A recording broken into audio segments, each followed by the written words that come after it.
Good afternoon, everybody. We'll just wait a moment while everyone makes their way in from the waiting room. Just a reminder, as you come into the Teams meeting today, please mute your microphone.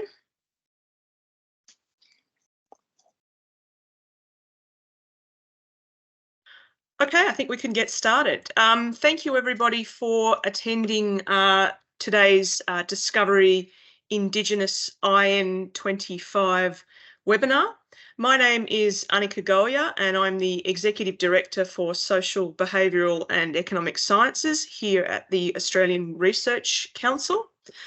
I'd like to begin by acknowledging the traditional owners of the lands in which we are meeting today, the lands across Australia, and pay my respects to elders past, present and emerging.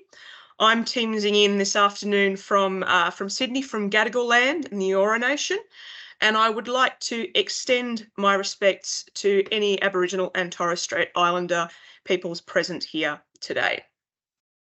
The purpose of this meeting this afternoon, and I should mention that the meeting is being recorded, is to take you through the Discovery Indigenous grant scheme. The webinar is open to both research officers and potential applicants for the scheme. So what I'll be doing is pitching the session at both of these audiences. I'll talk a little bit about the scheme, make a brief presentation on the objectives and the main features and characteristics of the Discovery Indigenous scheme, and also particularly outline any changes in the IN25 round that are relevant for you all. I'll make a presentation with the PowerPoint slides, and then there'll be plenty of time for questions and answers. And at this point, I'd also like to introduce Cherie Atkinson, who is the Director of the Discovery Programs Scheme at the Australian Research Council, and also Quan Lee, who's with us on this call. He's the Assistant Director for Discovery and Discovery Indigenous Program. They'll be able to help me with the question and answer session at the end of the presentation. So again, just a reminder, if you could keep yourselves on mute. If you have any questions or think of any questions as I'm going through the slides today, please feel free to pop them in the chat. Quan, Cherie and myself will be monitoring that, but we'll get to the questions at the end of the presentation, and there'll also be time for you to raise your hand and ask questions in person as well. Okay, so just to say a little bit about the Discovery Indigenous scheme. The Discovery Indigenous grant opportunity is run annually under the National Competitive Grants Program, the suite of grants that the Australian Research Council administers. It aims to support research projects that are led by an Aboriginal or Torres Strait Islander researcher. So the lead CI of any Discovery Indigenous grant project application must be an Aboriginal and Torres Strait Islander researcher. The lead CI may work either independently or in collaboration with others, including non-Indigenous researchers. Just a reminder again, if you could please mute yourselves when you come onto the Teams meeting. Thank you very much. The scheme, as I said, is run annually, and applications can request funding for up to 5 years at a level of between $30,000 and $500,000 per annum. And this amount includes both project costs and also, where applicable, the Discovery Australian Aboriginal and Torres Strait Islander Award salary. And that salary is can be applied for at one of 5 levels, ranging from between $112,898 to $239,078, including 30% on costs. But I'll say more about the Discovery Australian Aboriginal Torres Strait Islander Award, or the DATSIA, in a moment. The ARC encourages collaboration with relevant communities and peoples in accordance with the IATSIS ethical guidelines and protocols. And I'll speak a little bit more about some of the changes that we've made in both the grant, in the assessment criteria and the grant guidelines to reflect that expectation of encouragement of collaboration. So the Discovery Indigenous projects can be applied for in any area of research, of course, excepting medical research as per the Australian Research Council's medical research policy. The scheme is essentially disciplinary agnostic. So we've had examples of successfully funded research across a range of areas, including Aboriginal and Torres Strait Islander cultural heritage, history, languages and culture, education, policy, environmental conservation, engineering and materials science as well. There are several important dates for the scheme in this particular round. So the grant guidelines and applications opened last week on the 22nd of November. The request not to assess closes on the 14th of February next year. The applications themselves close on the 21st of February next year.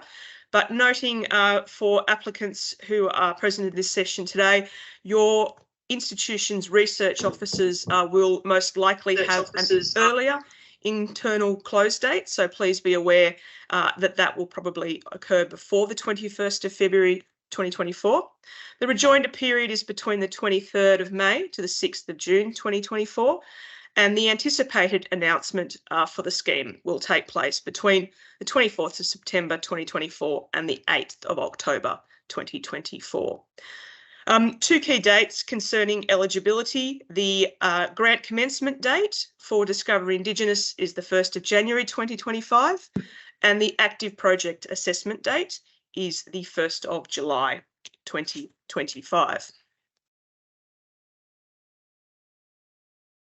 As you may know, the ARC has been undertaking fairly extensive consultation about the Discovery Program grant processes, which we've done throughout this year.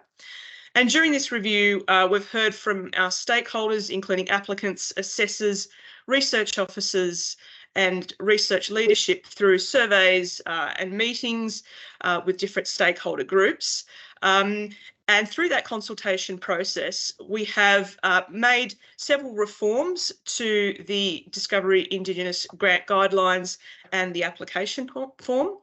In terms of the changes to the grant guidelines, and as a result of that consultation process, we've separated the Discovery Indigenous grant guidelines out from the Discovery Project grant guidelines and the Discovery Fellowship grant guidelines, and we've undertaken substantial streamlining to those documents.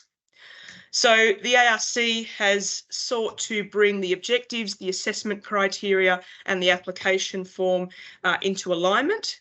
And these changes are made with the intention of streamlining the process for applicants, for assessors, research officers and for the ARC. So there is still substantial continuity between this edition and the previous edition of the guidelines. Certainly, we haven't changed everything. We've just sought to improve and to streamline those documents. So the guidelines will continue to be a multi-year document. We will not be issuing revised editions every time a scheme is announced. We've made some key changes to streamline the text of the guidelines, to remove redundant detail and unused definitions, as well as duplicated information, and to streamline clauses that were unnecessarily complex. This has been undertaken to increase the usability of the guidelines, but also to provide consistency between the schemes where that is possible. So there are a few key changes with the Indigenous Discovery Guidelines in particular that I would like to highlight for you all. The first is the provision of clearer information about the assessment of DATSIAs. So that's the Discovery Australian Aboriginal Torres Strait Islander Award. We have created a separate section in the guidelines, so that's clause 6.3, which outlines those specific assessment criteria that will apply to the DATSIA candidate in any application where a DATSIA is requested. And we have removed the reference to DATSIA candidates from the project quality and innovation section and feasibility sections of the assessment criteria and moved that to a freestanding DATSIA assessment criteria section, which is 6.3, as I mentioned. The guidelines now also clearly articulate that the recommendation to award a DATSIA is made separately from the project overall. So if the DATSIA is not recommended or funded and the project is awarded, the DATSIA candidate will remain as a CI on the project. There is also an additional clause in the grant guidelines, and this is reflected in the application form, that applicants, where relevant, may attach a letter of community support to their application. So this is a letter from an Aboriginal or Torres Strait Islander community or organisation which outlines the ways in which the proposed research would benefit that community or that community organisation. And that can be included in the application if it is relevant. We've also updated the objectives and the assessment criteria, which I will now turn to. The first thing is to take you through the updated objectives. There's no change here in the policy overall. The changes really reflect a more streamlined wording for the objectives of the Discovery Indigenous scheme. So the Discovery Indigenous scheme aims to support the retention of excellent Aboriginal and Torres Strait Islander researchers in higher education institutions, to expand research capacity in Australia, to support excellent pure basic, strategic basic and applied research and research training across all disciplines, excluding clinical and other medical research by Aboriginal and Torres Strait Islander researchers as individuals and as teams, to enhance the scale and focus of research in Australian government priority areas and create economic, commercial, environmental, social and/or cultural benefits for Australia, and to support national and international research collaboration. The objectives of the Discovery Indigenous scheme are underpinned by the assessment criteria for that scheme. So the projects for IN25 will be assessed according to the 4 key assessment criteria. They are investigator capability, weighted at 35%, project quality and innovation, weighted at 40%, benefit, weighted at 15%, and feasibility, weighted at 10%. There are a couple of key changes here on these assessment criteria that I want to emphasise and highlight. The wording in the investigator capability section has been adjusted to emphasise the importance of quality in a researcher's track record. This is reflected in that first dot point, a record of high quality research outputs appropriate to the discipline. In the project quality and innovation section, you'll see there that we have removed the reference to the DATSIA candidate, as I mentioned earlier, and we have updated the wording on the additional criteria that pertain to Aboriginal and Torres Strait Islander research to bring those into alignment with recent developments around cultural governance and ethical requirements, specifically in relation to the 2020 IATSIS Code of Ethics for Aboriginal and Torres Strait Islander research and the 2018 Australian Indigenous Data Sovereignty Principles. And we have moved those additional criteria from the feasibility section of the assessment criteria to the project quality and innovation section to continue to emphasise the importance of those additional criteria. In the feasibility section, the change here is the removal again of the specific reference to the DATSIA candidate, which I mentioned has become its own discrete assessment criteria section, which I'll outline now. So the DATSIA Discovery Australian Aboriginal and Torres Strait Islander Award is a salary contribution which can be applied for in conjunction with Discovery Indigenous project applications. It's attached to the project at one of 5 salary levels, as I mentioned earlier. The updated levels for each of those 5 the updated salaries for each of those 5 salary levels can be found on the salary and stipends page of the ARC website. The award provides salary support for 1 to 5 years for an eligible Australian Indigenous researcher. And there are currently no limits on the number of DATSIAs that can be attached to a single application, nor are there any limits on the number of times one person can apply for a DATSIA. If you are, however, awarded a DATSIA, you cannot hold multiple DATSIAs concurrently. You may only hold one at a time. If you are also awarded a DATSIA, you then cannot also be awarded teaching relief with your application. The DATSIA assessment criteria, which I mentioned, are now a discrete section, section 6.3 in the grant guidelines. So where an application includes provision for a DATSIA, the candidate will be assessed according to the following criteria, taking into account research opportunity. The first is the potential to enhance and expedite a high quality project.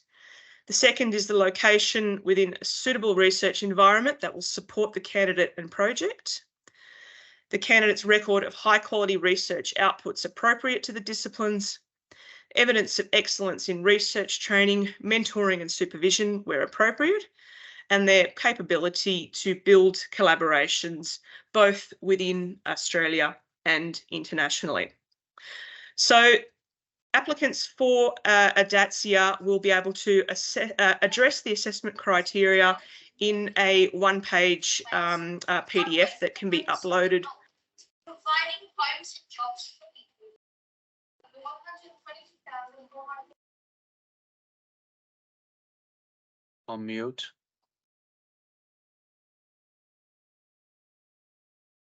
You're on mute, Annika.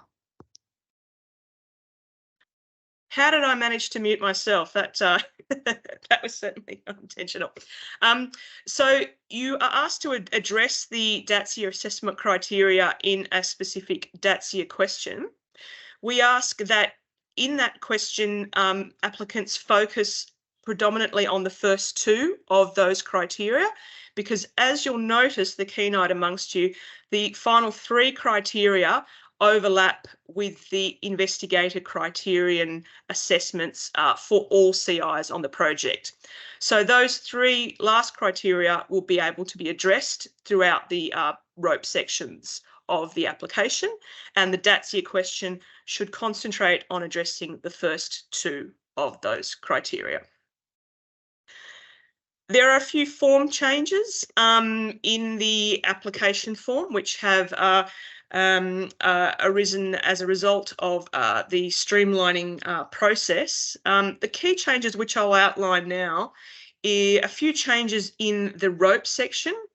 So the purpose of rope obviously is to enable an application, an evaluation of an application, an applicant's outputs, their achievements, and their activities in the context of diverse careers and opportunities, and including significant career interruptions where that is appropriate. So the idea and the aim of the rope section is to enable fair and equitable access to ARC and fair and equitable assessment of applications.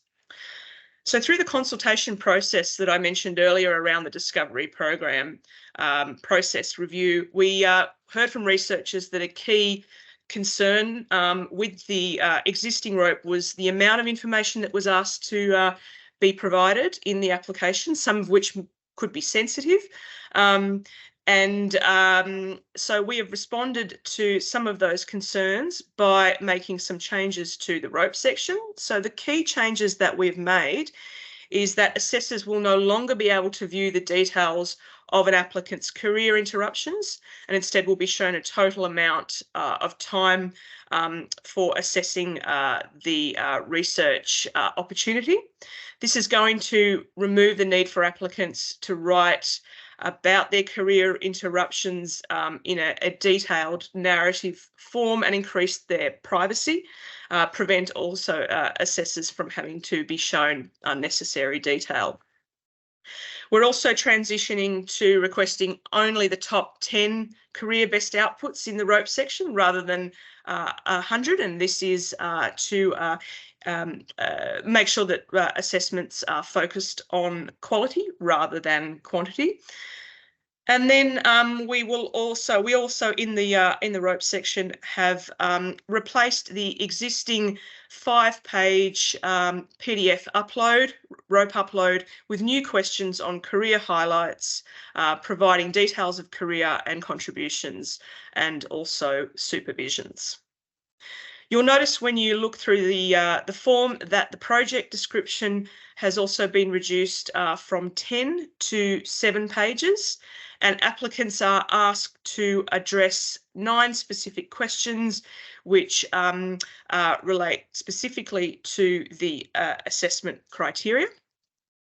And Part C, that is the section of the application form that includes the project description, also has a new capability statement question, which is a short question in addition to the rope section that is designed to allow applicants to explain the investigators or the investigatory team's capability to deliver the project without duplicating information that is already provided in the rope.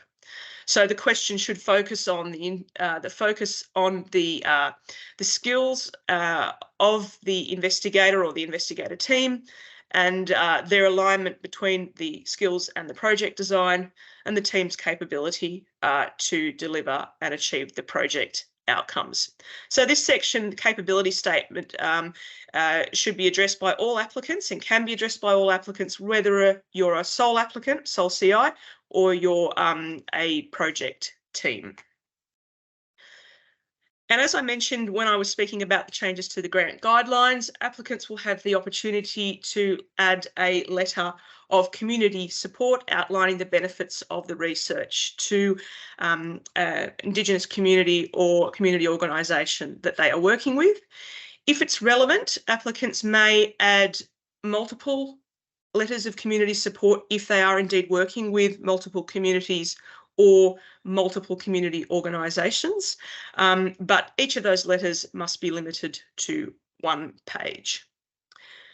We've also continued the streamlining of the budget section of the application.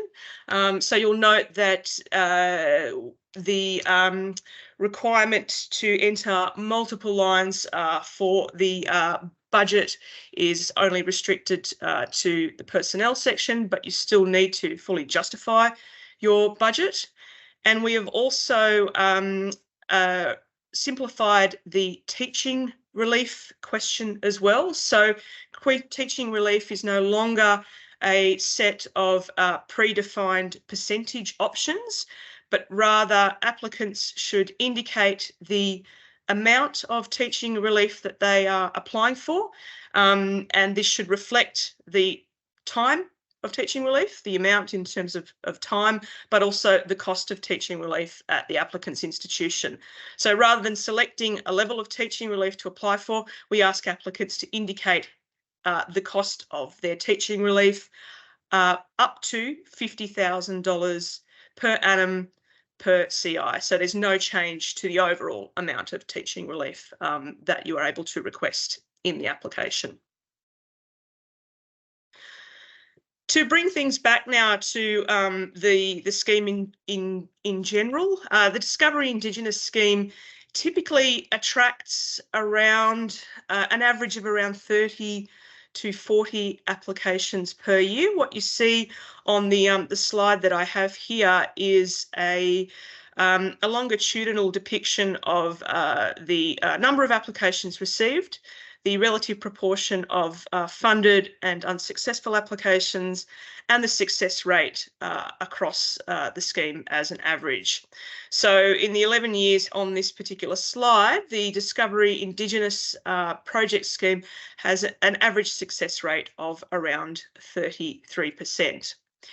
In 2024, in terms of the DATSIA awards, 21 awards were requested and 6 of those were awarded, so a slightly lower success rate for the DATSIA component where that was applicable to the application.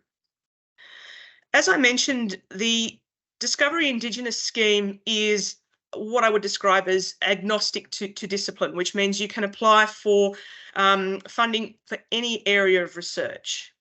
Typically, it attracts applications from the HAS disciplines. So the slide that I'm presenting here tracks the number of applications from IN17 through to IN24 by disciplinary panel. So BSB, biology and biological sciences, EIC is engineering and computer sciences, HCA, humanities, creative arts, MPC, maths, physics, chemistry and earth sciences, and SBE, social, behavioural and economic sciences.